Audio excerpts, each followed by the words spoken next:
नमस्कार। आज मैं आपके समक्ष एक केस के बारे में डिस्कस करना चाहता हूं जो हमारे पास आए थे। मिस्टर बाल बहादुर वो आए थे सिक्किम से।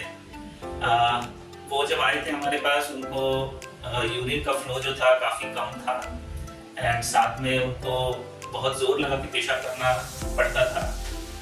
उनका 2007 में इसी प्रॉब्लम के लिए एक सर्जरी भी हुआ था, एक एंडोस्कोपिक सर्जरी हुआ था 2007 साल में, और उसमें बेसिकली पेशाब के रास्ते में रुकावट था और वो टेम्पररीली कुछ दिनों के लिए वो रिलीफ था। लेकिन उसके बावजूद भी वो ऑपरेशन होने के बाद भी उनको सेम टाइप का सफरिंग चल ही रहा था। पेशाब का जो फ्लो था वो कम था और उसके बाद जोर लगा के पेशाब करना पड़ता था, पेशाब ड्रॉप में आता था। तो ये सब प्रॉब्लम चल रहा था एंड आफ्टर दैट वो मेरे पास आए।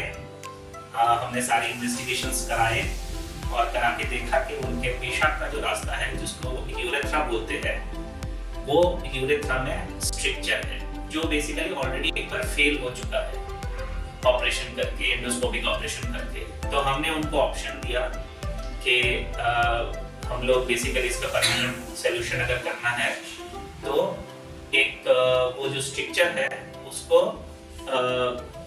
ये बक्कल म्यूकोजा होता है, उसके अंदर जो मांस होता है उसको उससे रिप्लेस कर देंगे या फिर उसको ऑगमेंट कर देंगे, हम बोल सकते हैं। तो वो सर्जरी पिछले महीने हुई उनकी एंड आफ्टर दैट आज वो हमारे पास है। उनका कैथेटर हमने रिमूव किया है 3-4 दिन पहले। वो बहुत अच्छा यूरिन कर रहे हैं और वो अपना एक्सपीरियंस खुद अपने साथ शेयर करना चाहते हैं। नमस्कार, म जेबी सेन्चुरी र भाइ बलबहादुर सेन्चुरीको युरिनको प्रब्लम भएको कारण हामी ड्युटी हस्पिटलमा आएर डाक्टर किशोर भाइ सरसित भेट गऱ्यौँ। उहाँले हामीलाई हप्तैपछि हस्पिटलमा चेकअपको लागि बनाउनु भयो। हामी आयौँ र यो जुन चाहिँ केस थियो अपरेसन थियो राम्रोसँग उहाँले सक्सेस गरिदिनु भयो। नमस्कार। र मेरो युरिनको प्रब्लम हुँदाखेरि चाहिँ पहिला मैले 2007मा गरेको थियो इन्डोस्कोपीबाट र अहिले बादमा बोलिदिँदाखेरि चाहिँ यस्तरी मेरो अपरेसन भयो र अहिले पहिलाको भन्दा चाहिँ अहिले राम्रो भएर गएको छ र अन्त सरलाई त्यति नै धन्यवाद दिँदैछु। यूरेथ्रल स्ट्रक्चर एक बहुत कॉमन बीमारी है। एक्चुअली यूरेथ्रल स्ट्रक्चर में मरीज को यूरिन अच्छी तरह से नहीं आता है, उसमें यूरिन का रास्ता जो है वो ब्लॉक हो जाता है और पेशेंट को बड़ा जोर लगा के पेशाब करना पड़ता है एंड एट टाइम्स पेशाब आता नहीं है, पेशाब पूरा रुक जाता है एंड जब पेशाब पूरा रुक जाता है तब हमको ऊपर पेट में डायरेक्टली ब्लडर में छेद करके पाइप भी डालना पड़ता है। ऐसा नौबत भी आ सकता है, that is an acute emergency. Generally अगर पेशेंट उससे पहले आ जाते हैं तो हम लोग 2 ऑप्शंस देते हैं।